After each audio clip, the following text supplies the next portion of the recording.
આ તમારી સામે બેસીને વધારે જે બોલું છું એનું કારણ એટલું જ છે કે તમે મને પહેલાય ઓળખતા હતા. શું હતું માયામાં? આટલી એટલી કેરીઓની પેટીઓ ભરીને જાતો ત્યારે એ વધીને 3000 નું ભાડું થતું હતું સાહેબ એ સમયમાં. એમાં ગાડીના હપ્તા ભરું, ગાડીના હપ્તા ભરાઈ રહ્યા હતા, ડ્રાઈવરના થોડા ઘણા, કલિન્ડરના દેવાના, ત્યાં ટાયર ફાટ્યું હોય. 4 ટનની ગાડીમાં સાહેબ તેથી 11 ટન ભરતો. 120 પેટી કેરીની બધી માની લો કે 80, 90, 100 કિલોની ગણતરી કરી લો. અને આ બધાને ખબર છે કાંઈ નહોતું માયામાં. આજે જ માયાને એક રાતના 3.5 લાખ આપે તોય ટાઈમ નથી મળતો, તોય ટાઈમ. અને પાછા ઘણા મને ફોન કરે હમણાં એ બધી નોટોનું જીવ હું. અરે સાધુની સાક્ષીમાં બેઠો છું સાહેબ. દિવાળી આવે એટલે માયાયરનું બેલેન્સ 0 હોય છે. હું જે કરતો હોઉં મને બાપુ બહુ મોટું વ્યસન ગળી ગયું છે સાહેબ. એ વ્યસન એવું છે કે ક્યાંય ગાય ભૂખી ભાળી જાઓ તો એ ગૌશાળામાં કેટલું દઈ દઉં મને ખબર નથી રહેતી. કોઈ સાધુનો આશ્રમ હોય લાયક હોય તો એ કાંઈ જાહેરાત નથી કરતો. મારા બાપ અત્યારે 650 છોકરા મારી પાસે ભણે છે.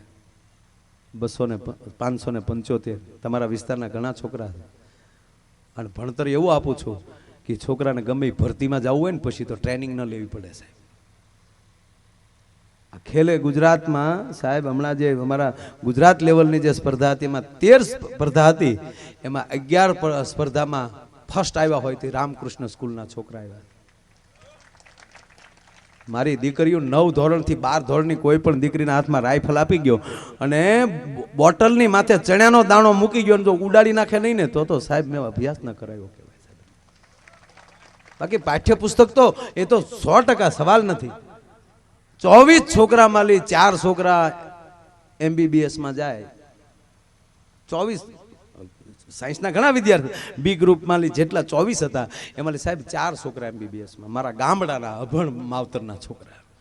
અને મારા છોકરાઓની અંદર એવી દાજુ નખાવું છું કે એને એટલું પૂછું કે આમાં તમારા કોઈ છોકરા કોઈ કલેક્ટરનો દીકરો છે આમાં કે નહીં, કોઈ DSPનો દીકરો છે તા કે નહીં. ત્યારે છોકરાને એવું ધરવું કે તમે ધારો ને તો તમારા બાપને DSPનો બાપ બનાવી શકો, તમારા બાપને કલેક્ટરનો બાપ તમે બનાવી શકો, એ તમારા હાથમાં છે. અને જુચ્છાભેર જે મારા બાળકો ભણે છે સાહેબ, ફી આવે છે ને એનાથી 1.5 તો હું અંદર ખર્ચો કરી નાખતો. અને પૂજ્ય મોરારી બાપુ એમ કહી દેતા હોય ત્યાં વાર્ષિક ઉત્સવમાં આવી કે દીકરા આવું ને આવું કરતો રહેજે, ઘટે ત્યાં બેઠા સાહેબ ખોખારા જીવાડી દે પછી હે. અને ક્યાંથી લેવા, કેટલા લેવા, કેમ લેવું એ મને આવડે. આ પ્રોગ્રામ આ પૈસાથી છોકરાના જબલા ન લેવાય સાહેબ. ન લઉં ને તો ઘીરે રવ નહીં એક દી અને વેલ્યુ નહીં કાંઈ. એ તો મર્સિડીઝના 1.25 કરોડ છે ને એટલે જોવા નીકળે. મર્સિડીઝ નીકળે 1.25 કરોડ ની. લ્યુના 1000માં 3 મળે.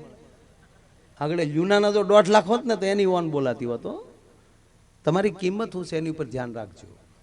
તમારી સ્ટાન્ડર્ડતા શું છે એના ઉપર આધાર રાખજો. અને ભણનારા વિદ્યાર્થીઓને બધાને કહું છું જ્યાં ભણો છો ત્યાં મારા બાપ તમે ભણી શકો છો. એવું નથી કે ત્યાં તમે ન ભણી શકો. તાકાત તમારી હોવી જોઈએ.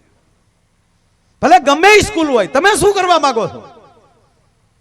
આ સૂર્ય ઉગે છે ને હાથમે છે ત્યાં સુધી બાપુ એકલો અગ્નિ જ વરહે છે, પણ કોઈનું કપડું નથી દાગતું. પણ એક બિલોરી કાચ તમે લઈ લો. યુવાન મિત્રો ખાસ સાંભળજો મારા બાપ. હાસ્ય તો ખૂબ કરો પણ ક્યારેક ક્યારેક આવી વાત આવતી હોય ને તમારા માટે સ્પેશિયલ આવતી હોય. એક બિલોરી કાચ તમે લઈ લો 2.5 બાય 2.5 ઇંચનો હોય છે સૂક્ષ્મદર્શક લેન્સ. એ 2.5 બાય 2.5 ઇંચના કિરણોને પૂંજાભાઈ એકત્રિત કરીને ત્યાં તમે ટીલડી પાડો ને એટલે અહીંયા આગ થઈ જાય. શું કામ? વિખરાઈ ગયેલા કિરણો હતા એટલે અગ્નિ નહોતો દેખાતો, પણ એ કિરણો એકત્રિત થઈ ગયા. હવે 2.5 બાય 2.5 ઇંચના કિરણો એક થાય છે તો આ અગ્નિ થાય છે, તો 5 બાય 5 ફૂટના કરે તો કેવું થાય? એમ દોસ્તો, મારા યુવાન મિત્રો, મારા વિદ્યાર્થી ભાઈઓ જે ભણો છો તેને પ્રાર્થના કરીને એટલું કહું કે તમે જો એટલી જ ભૂલ પડી જાય. ઈ રોજ અહીંયા છે છતાં તમારા બધાનું ધ્યાન ન્યા ગયું છે. હું આગળ વયો જવાનું. આ ધ્યાન કેન્દ્રિત કરવું ને એ જ ભણતર. આપણે અભ્યાસમાં પાછા પડી છે એનું કારણ એ છે કે આપણી બુદ્ધિને વિખરાઈ ગયેલી રાખીએ છીએ, ઘડીક આમ નાખીએ છીએ, ઘડીક આમ નાખીએ છીએ. પણ કેવલ ને કેવલ જે તમારે બનવું છે એની ઉપર ધ્યેય લગાવી અને તમારી બુદ્ધિને કેન્દ્રિત કરી નાખો. અને જે ફડાકો ન બોલે તો હું ગાવાનું બંધ કરી દઉં ભલા માણસ. હે નક્કી નક્કી હું નાનો હું હકીકત કહું, ભણતો ત્યારે પણ મને આ બુદ્ધિમાં સાહેબ મને રામભાઈ આ જ મગજમાં થતું કે આપણે આખી સ્કૂલ હોય એમાં અમુક જ વિદ્યાર્થીના નામ આચાર્યને કેમ આવડે છે. આચાર્ય શ્રી બેઠા છે.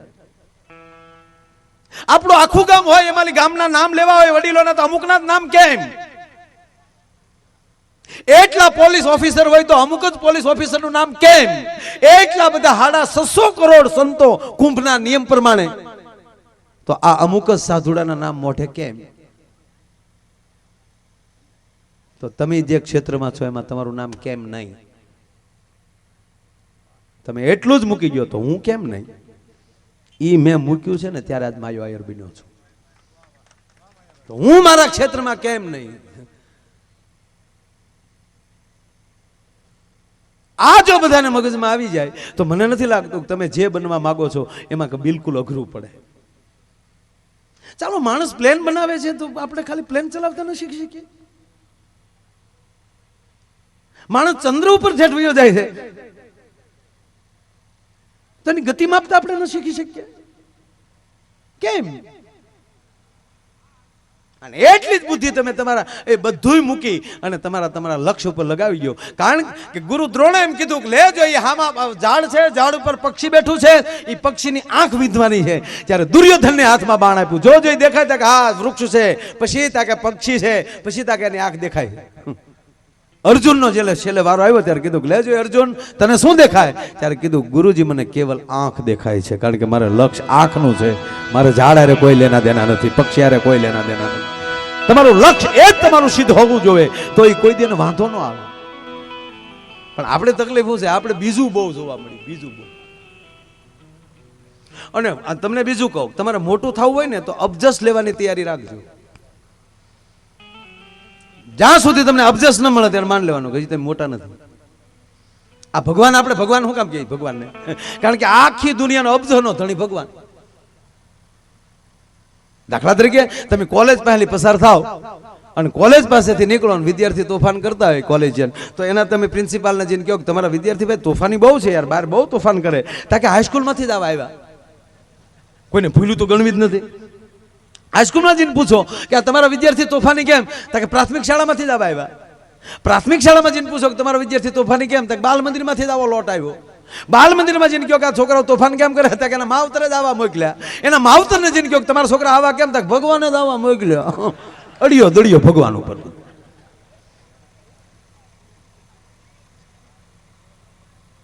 અબજસ લેવાની તૈયારી હોય એ ભગવાન બની શકે, મોટો બની શકે. અને મજા જે આવે છે માણસને, નહીતર શું થાય ઘણાને એમ જ થાય સારું જ બોલાય. સાહેબ ચૂંટણી આવેલી ને હજી આવશે આપણે 2017માં, વાજા વાગે છે. એક જણો અપક્ષમાં ઉભો રહ્યો, અપક્ષમાં, કોઈ પક્ષ નહીં. અને પાછો ભાષણ એમ કે કોઈ પક્ષ નહીં, કોઈ પાત નહીં, કોઈ નીચાણ નહીં.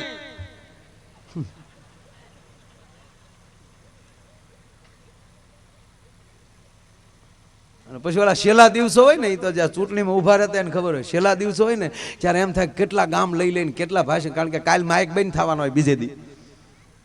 પછી જે જીપું જે ગામડામાં રખડક્યું હોય, ધૂળ્યું ખાઈ ખાઈને ગળાય બેસી ગયા હોય, એ બંધ ગળે જે સાહેબ જે અમુક અમુકને મેં ભાષણ કરતા જોયા છે. નમસ્કાર ભાઈઓ તથા બહેનો, જય હિન્દ, ભારત માતા કી જય. મિત્રો તમારા ગામમાં હું મત હાટું આવ્યો છું ભાઈ. એકવાર તમે મને મત આપી દો, પછી તમે શું હું છો. છતાં કઈ પ્રશ્ન હોય કયો, હું આપને પગે લાગીને કહું, નવા હોળ ઊભા થાય ને એને પાડી દેજો. જેને જેમાં રસ હોય, જેને આવડત છે એને મળો ને સાહેબ. કોઈ પૂજાભાઈ બેઠા ને વખાણ નથી કરતો, પણ એક નાનામાં નાની ઉંમરના જે કોઈ પહેલું વહેલું કોઈ ધારાસભ્ય થયું હોય તે પૂંજાભાઈ. તેથી આખી વિધાનસભામાં આથી નાની ઉંમરનું કોઈ હતું નહીં. હા, અને ભણતા તેદું નામે ઓળખ્યો. તમને એમ થાય કે આ ધારાસભ્ય છે અને માયા ઓળખ નહીં, ભણતા તેદું. અરે એમના બાપુજી અમારા ત્યાં શેરડીના મજૂર લેવા આવતા ત્યારથી ઓળખું સાહેબ પરિવારે. મારો ટેમ્પો મજૂર મૂકવા આવતો. અને પૂંજાભાઈ ત્યાં મવા ભણતા અને સાહેબ રજાઓના દિવસોમાં બોર્ડ આવતા.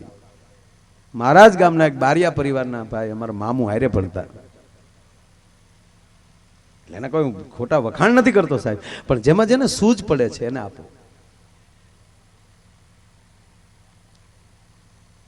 આવડાને હાવ ગળું બેહી ગયેલું. એકવાર મને મત આપો બસ, બીજું કઈ નહીં. પછી તમે સવાલ હું જાવ સદા કઈ પ્રશ્ન હોય કયો. તો એક જણો ઉભો થઈને કે પ્રશ્ન બીજો કઈ નથી, તમારા બાપાના દાઢીના 2 રૂપિયા બાકી છે ભાઈ. એ ભાઈ ઘરનો મુદ્દો છે, ગ્રાન્ટ આવ્યા પછી જોઈ લેવું. હવે બાપની દાઢીના ગ્રાન્ટ માલી કાઢતા હોય, એ ઘરનો મુદ્દો છે, એ નહીં બોલવાનો. બીજું કઈ હોય કયો. એક વડીલ ઉભા છે ને કીધું કે બીજો કાંઈ પ્રશ્ન નથી બાપા, અમારા ગામમાં શમશાન નથી. બસ 60 વર્ષ થઈ ગયા આઝાદીના. બેમાલી એક સરકાર અહીંયા નથી પહોંચી, માટે અપક્ષ આવ્યો છે. તમારા ગામમાં શમશાન નહીં, મને બહુ દુઃખ થાય. માટે મને એકવાર જીતાડી ગયો. એક શમશાન નહીં, ઘરે ઘરે શમશાન નો બનાવ્યો. મારું નામ ગુગલું નહીં. તે ગામે મત નો દીધા ને માર્યો કે આને ટાળી ગયો. અરે બાપુ હમણાં એક મારા દરબાર મારા ઘણા મિત્રો ને એક દરબાર આવ્યો મારી પાસે. મને કે માયાભાઈ આમ આદમીમાં જવાની બહુ ઈચ્છા થાય. મેં કીધું તો વ્યા જાવ ને. મને કે નિશાન નડે. મેં કીધું કેમ? મને કે આખી જિંદગી તલવાર ઉપાડ્યું ને છેલ્લે હું હાવણા હાથમાં લેવા. હું વાત એટલી જ કરું છું કે આપણને સારું લાગતું હોય ત્યાં જાઓ, બાળકોને ખૂબ ભણાવો. અને એક ત્રીજી વાત, આ મોબાઈલનો પૂરેપૂરો ઉપયોગ કરો. જીઓ આવ્યું છે, અરે તો છોડો ભાઈ, વાઈફાઈ થી માંડીને ઇન્ટરનેટ ચાલુ છે. દુનિયાની તમામ જાણકારી તમારા મોબાઈલમાં મળી જશે. અભ્યાસ કરતા હશો તો અભ્યાસની પણ એડવાન્સમાં. પણ બેઠેલા યુવાનોને પગે લાગીને કહું, તમારા દીકરો ઘડીક થઈ જાવ. મારા બાપ એવું લાગતું, તમારા દીકરા તરીકે કહું કે આની અંદર ડાઉનલોડ ભારતના સંતાનને સારું લાગતું હોય એવું કરજો પ્લીઝ. નહીતર એટલું જેટલું સારું છે એટલું જ ખતરનાક છે, બુદ્ધિ બગાડે છે. તમે કોનું સંતાન છો? તમારો બાપ કોણ છે? તમે ક્યાં કુળની વ્યક્તિ છો? તો તમારે કેવું જોવું જોવે એનું પૂરેપૂરું ભાન હોવું જોઈએ સાહેબ. કારણ કે જે તમારા બોડીને ટચ થી રહે છે એમાં તો કમસે કમ પવિત્ર વસ્તુ રાખો. હમણાંથી દરેક પ્રોગ્રામમાં કહું છું, મને કોઈ લેના દેના નથી મારા વાલા. પરિસ્થિતિ બહુ ખરાબ થતી જાય છે. આ બધું સારું જ છે, નો પ્રોબ્લેમ. પણ કોઈ બાપ એમ કે દીકરા લાવ્યો તો તારો મોબાઈલ જોવા દેતો, તો ફટ દિન આપે એવા કેટલા છોકરા ગોતવા જવા પડે સાહેબ. ઉભે રહ્યો કે બાપા આમ જો ઉભે રહ્યો, લોક ખોલતો. લોક ન ખોલતો હોય, અમુક વસ્તુ ઉડાડતો હોય. મારા દરેક યુવાનોને તમારા ભાઈ તરીકે વિનંતી કરીને કહું કે આની અંદર આપણી પેઢીઓને સારું લાગતું હોય એવું ડાઉનલોડ કરજો. એટલા થોડા ઘણા સંકલ્પ કરતા થઈ જાય ને. અને આમાં તમારા અભ્યાસ માટે કાઢી લો ને. હું આમાં સાહેબ, હું જીપીએસસી ના પેપરો જોવામાં બેઠો કે ગયા વર્ષે શું પેપરોમાં હતું. માયો આયર ભણ્યો નથી, 10માં નાપાય છે, પણ અત્યારે યુપીએસસી ની પરીક્ષામાં બેઠો તો ખરેખર નીકળી જાવ હો હરવો. પણ હવે એમાં જવું નથી, કારણ કે એમાં કલેક્ટર થાય તો 1.5 લાખ પગાર હોય આખા મહિનાનો. હું એક દિવસના 3.5 લાખ લઉં છું, એમાં મારે શું કામ જવું જોઈએ સાહેબ? અને પ્લસ પાછો આવી મોજ કરાવું છું દુનિયાને. અને ત્રીજી વાત, લઉં છું એની પહેલા લઉં છું, તમારી પહેલા કદી લીધા જ નથી. તમે તો મફતમાં મોજું કરી છે યાર. એનો બદલો મને મારો નાથ આપે છે. હે માયા આયર, તું દુનિયાને લહેર કરાવી છો. અને ત્રીજી વાત એ કહું કે આ સંતથી માંડી સમાજ સેવકથી લઈ અને આ ભારત વર્ષના તમામ કલાકારો એના પરિવાર માટે જન્મતા જ નથી. આ સંતો બેઠા છે, જન્મા છે એના કુટુંબમાં, નીકળી ગયા સમાજમાં. કોઈ પણ લોક સેવક જન્મો છે એના કુટુંબમાં પણ નીકળી ગયો સમાજ સેવામાં. સાહેબ આ કોઈ પણ અમારો ભારત વર્ષનો કોઈ પણ કલાકાર જન્મો એના કુટુંબમાં પણ નીકળી ગયો છે સમાજમાં. ભલે અમે ગમે એટલા ગમે જે કઈ પેમેન્ટ બધું છોડો, પણ અમારું શારીરિક સુખ શું? અમને ગાડીઓમાં હોવાનું તૂટ્યું વાળે. અને કહેવા ગયો સાહેબ આ ગમે એ વસ્તુ થાય છે ને એ માયો આયર નથી બોલતો, કોક અંદર આવીને બોલીને વયો જાય છે પાછો. મારી બોડીનો ઉપયોગ કોક કરે છે. એમ જે ક્ષેત્રમાં જાવું એ ક્ષેત્રના તમે ભૂવા થઈ જાવ સાહેબ, એના અવતાર તમને આવશે. એ પેપરો લખીને વયો જાય, તમારો ઈષ્ટ પેપરો લખીને તમારી બુદ્ધિને જાગૃત કરશે. તમારે નેટ ચાલુ કરી દેશે. એક આ કચકડાનું રમકડું જો એનું નેટ ચાલુ કરો અને એની માહિતી આકાશમાં મેળવી શકતો હોય તો મારા નાથે આ બોડી બનાવ્યું છે અને એનું નેટ ચાલુ કરો અને જો સાહેબ આખા વેદ ન ઉતરે તો હું ગાવાનું બંધ કરી દઉં. ઓટોમેટિક આવે સાહેબ. આ મને સોગંદથી કહો, આ સંતોને હાજરી છે ને કહું, મને હાર્મોનિયમ નથી આવડતું. હું એકલો બેઠો હું તમે મને કહો કે 2 સુર વગાડી દે, માયા આયર સાહેબ ગોથું ખાઈ જાય, નથી આવડતું. પણ અહીંયા બેઠા પછી કેમ આંગળી વયું જાય મને ખબર નથી રહેતી. શું કામ?